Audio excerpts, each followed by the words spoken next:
அனைவருக்கும் வணக்கம். நம்ம டெய்லியும் ஹிந்து நியூஸ் பேப்பரில் இம்பார்ட்டண்ட்டான நியூஸஸை பார்த்துட்டு இருக்கோம். ஸோ இன்றைக்கி என்ன நியூஸஸ் இருக்குது அப்படிங்கிறத பார்ப்போம்.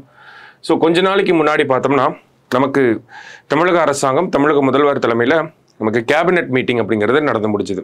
அதில் நமக்கு புறம்போக்கு நிலங்களில் வசிக்கக்கூடிய மக்களுக்கு அவங்க அந்த லேண்ட் வந்து பார்த்தோம்னா அன்கிளைம்டாக இருந்துச்சு அப்படின்னா அந்த நிலம் அவங்களுக்கே சொந்தமாக கொடுக்கப்படும் அப்படிங்கிறத சொல்லியிருந்தாங்க. கிட்டத்தட்ட 86,000 பேர் இந்த ஒரு திட்டத்துக்கு கீழே பயனடைவாங்க அப்படிங்கிறத முதலமைச்சர் அவர்கள் சொல்லியிருந்தார். ஸோ அந்த திட்டத்துக்கான எலிஜிபிலிட்டி கண்டிஷன்ஸ், கிரைட்டீரியாஸ் அப்படிங்கிறத நமக்கு கொடுத்துருக்காங்க. சரிங்களா? அதாவது ஃபர்ஸ்ட் இம்பார்ட்டன்ட் கிரைட்டீரியாவை என்ன கொடுத்துருக்காங்க அப்படின்னா, ஆனுவல் ஃபேமிலி இன்கம் அப்படிங்கிறது 3 lakhக்கு கம்மியாக இருக்கணும் அப்படிங்கிறத கொடுத்துருக்காங்க. 3 லட்ச ரூபா வரைக்கும் தான் இருக்கணும் ஆனுவல் ஃபேமிலி இன்கம் அப்படிங்கிறது. ஓகேங்களா? இன்கேஸ் 3 லட்ச ரூபாய்க்கு மேலே போச்சுன்னா அவங்க இருக்கக்கூடிய அந்த நிலத்துக்கு அவங்க பே பண்ணுற மாதிரி வந்துடும். சரியா? ஸோ 3 லட்ச ரூபா அப்படிங்கிறது அவங்களோட ஆண்டு வருமானமாக இருக்கும். அப்படி அந்த ஆண்டு வருமானம் 3 லட்ச ரூபாயா இருந்துச்சு அப்படின்னா அவங்க இருக்கக்கூடிய நிலத்துக்கு அவங்க பட்டா வாங்கிக்கலாம். ஓகேங்களா? ஸோ முக்கியமான கண்டிஷன்ஸ்ன்னு பார்க்குறப்ப அவங்க கிட்டத்தட்ட சென்னையை சுற்றி உள்ள பகுதிகளாக இருந்துச்சு அப்படின்னா சென்னையை சுற்றி 16 கிலோமீட்டரை கவர் பண்ணுறாங்க.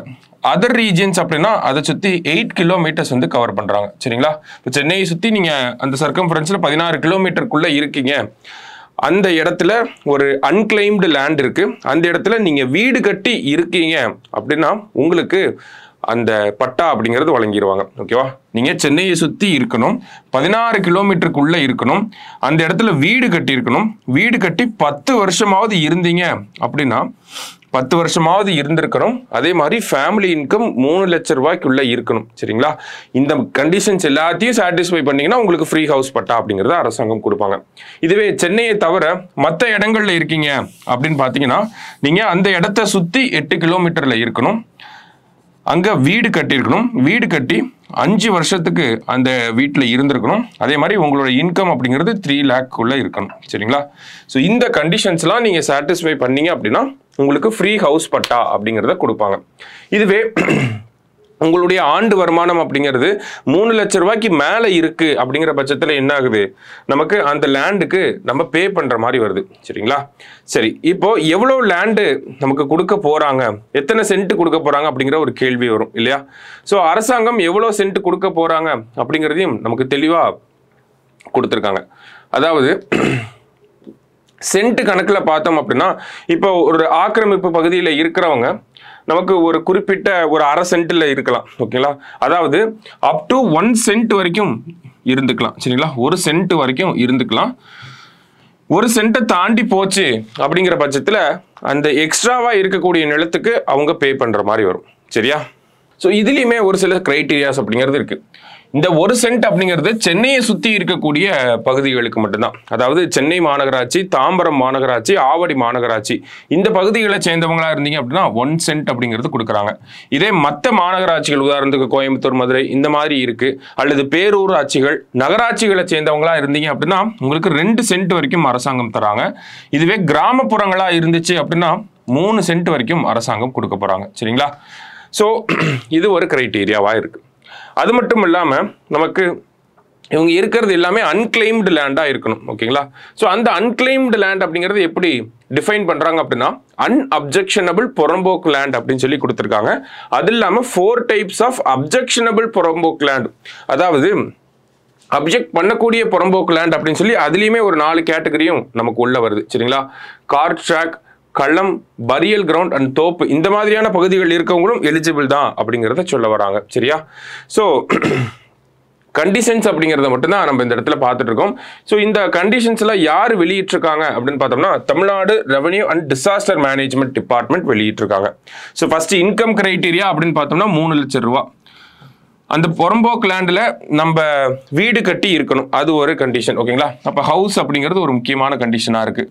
அடுத்ததாக பார்த்தீங்க அப்படின்னா இந்த ஹவுஸில் நம்ம சென்னையை சுற்றி இருக்கோம் அப்படின்னா 10 வருஷத்துக்கு இருந்திருக்கணும். இதுவே இதர பகுதிகள் அப்படின்னா 5 வருஷத்துக்கு இருந்திருந்தா போதும். ஓகேங்களா? இதுவே சென்னையை சுற்றி இருக்கக்கூடிய பகுதிகள்னா 1 சென்ட் வரைக்கும் நமக்கு கிடைக்கும். இதர மாநகராட்சிகள் அப்படின்னு பார்க்குறப்ப நமக்கு 2 சென்ட், கிராம பகுதிகள்னு வந்தால் மட்டும்தான் 3 சென்ட் வரைக்கும் போகுது. சரிங்களா? வேற என்னெல்லாம் கண்டிஷன்ஸ் கொடுத்துருக்காங்க, நமக்கு அப்ஜெக்ஷனபிள் புறம்போக்கு லேண்டுனாலும் அதில் கார் ட்ராக், களம், பரியல், தோப்பு அப்படிங்கிற 4 பகுதிகளுமே இன்க்ளூட் ஆகி தான் வருது. சரிங்களா? ஸோ இந்த மாதிரி எக்ஸ்க்ளூசிவான ஒரு விஷயத்தை கொடுத்துருக்காங்க. அதே மாதிரி இன்கேஸ் மேக்ஸிமம் அப்படிங்கிறது 1 சென்டா இருக்கு அப்படிங்கிற பட்சத்தில் நீங்க 1 சென்ட்டுக்கு மேல ஒரு 1.5 சென்ட்ல நீங்க சென்னையை சுற்றி இருக்கக்கூடிய பகுதிகளாக இருக்கீங்க, ஒரு 1.5 சென்ட்ல நீங்க இருக்கீங்க அப்படின்னா அந்த 1/2 சென்ட்டுக்கு அரசாங்கம் உங்ககிட்ட இருந்து அதுக்கு உண்டான அமௌண்ட்டை வந்து வாங்கிப்பாங்க. அப்படி இல்லை, நீங்க உங்களுடைய ஆண்டு வருமானம் 3 லட்சத்துக்கு மேல இருக்கு, ஆனா நீங்க 1 சென்ட்டுக்கு உட்பட்ட பகுதிகளில் தான் இருக்கீங்க அப்படின்னாலுமே அரசாங்கம் இந்த 1 சென்ட்டுக்கான காசை வந்து வாங்கிப்பாங்க. ஏன்னா உங்களோட ஆண்டு வருமானம் 3 லட்சம் ரூபாய்க்கு மேல இருக்கு அப்படிங்கிற காரணத்தினால. சரியா? ஸோ இதுதான் இந்த கிரைட்டீரியாஸை தான் வந்து நமக்கு கொடுத்துருக்காங்க. Tamil Nadu revenue and disaster management department இந்த கிரைட்டீரியாஸை கொடுத்துருக்காங்க. ஸோ இதை பொறுத்த வரைக்கும் பார்த்தோம்னா இந்த திட்டத்துக்கு கீழே கிட்டத்தட்ட 86,000 பேர் வந்து பயனடைய போறாங்க அப்படிங்கிறதையும் அரசாங்கம் சொல்லியிருக்காங்க. சரியா? ஸோ இதுதான் இந்த கிரைட்டீரியாஸ். மேபி எலிஜிபிலிட்டி கண்டிஷன்ஸை ஸ்டேட்மெண்ட்ஸாக கூட கேட்கலாம். சரியா? அடுத்ததாக பார்த்தோம்னா இன்னைக்கு இன்டர்நேஷனல் விமன்ஸ் டே.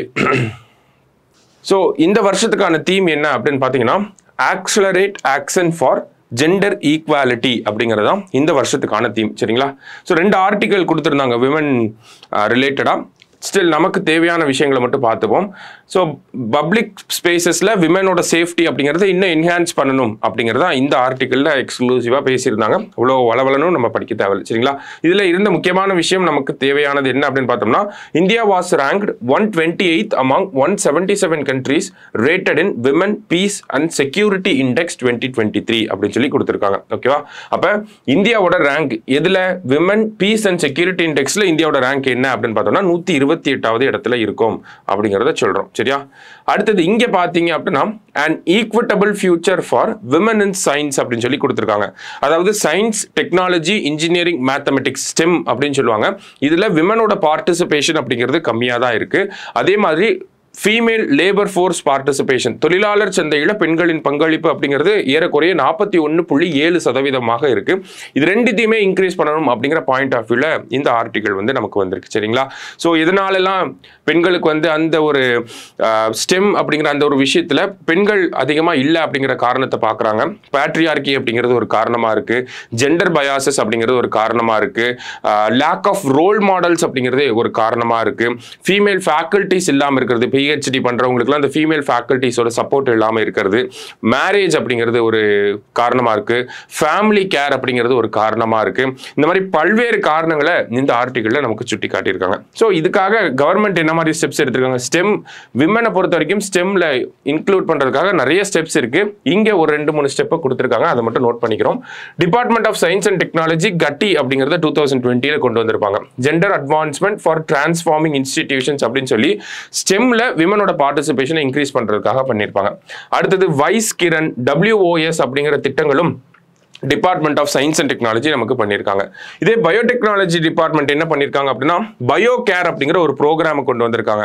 அதாவது ரிசர்ச்சை விட்டு வெளியே போன விமன் மறுபடியும் அவங்க ரிசர்ச்சுக்குள்ள வர்றதை ஃபெசிலிட்டேட் பண்றதுக்காக இந்த ஒரு திட்டம். ஏன் ரிசர்ச்சை விட்டு வெளியே போறாங்க? மேபி மேரேஜா இருக்கலாம், மேபி சைல்டு பர்த்தா இருக்கலாம். இதனால ரிசர்ச்ல இருந்து ஒரு பிரேக் எடுத்துட்டு மறுபடியும் அந்த ரிசர்ச் ஃபீல்டுக்குள்ள வருவாங்க இல்லையா, அவங்கள ஃபெசிலிட்டேட் பண்றதுக்காக இந்த மாதிரியான திட்டங்கள் வந்து மத்திய அரசாங்க அளவில் நிறைய திட்டங்கள் இருக்கு. அதுல ஒரு சில எக்ஸாம்பிள்ஸை இங்கே கொடுத்துருக்காங்க. இன்னும் நிறைய திட்டங்கள் இருக்கு, அதை நீங்க கமெண்ட்ல போஸ்ட் பண்ணுங்க. சரியா? ஸோ இன்னைக்கு முக்கியமான ஆர்டிகல்ஸ் பத்தி பார்த்துருக்கோம். நன்றி.